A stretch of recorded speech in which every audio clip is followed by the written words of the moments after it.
ai bay xa re hop sao tha du koi ru bo hop li pum tat tat le o ta mang giao mang lu ba o hop tu ai bay xa re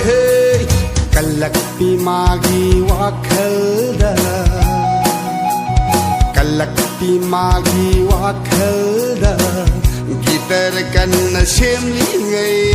pam je bi mari oi bagi atyun pum sai sai ram le kalak pi magi wa khalda gitar kan na sem li ngai pam je bi mari oi bagi atyun pum sai sai ram le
Sayni haina vadai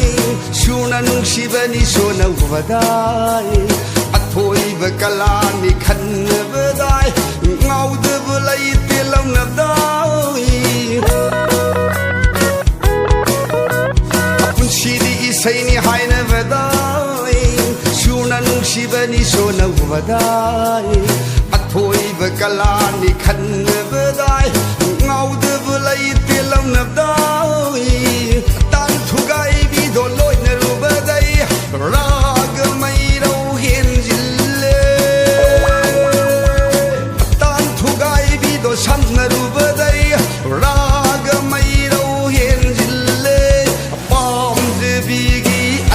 Pashurad kamaina khong dau ba gitar no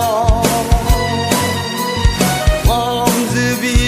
atat pashurad kamaina khong dau ba gitar no Kamaina tau dau ba punsi no shibo kamaina len dau ba hing no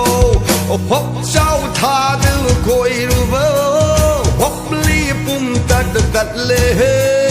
hop ta mang giao mang lu ba o hop tu ai bay xa re kalak pi magi wa khalda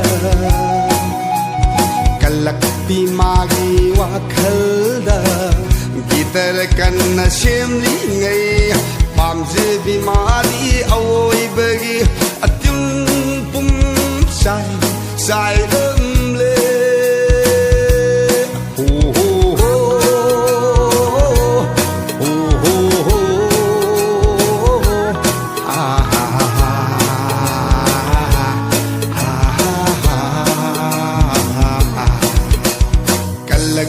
magi wa khalda gitar kan na sem li ngai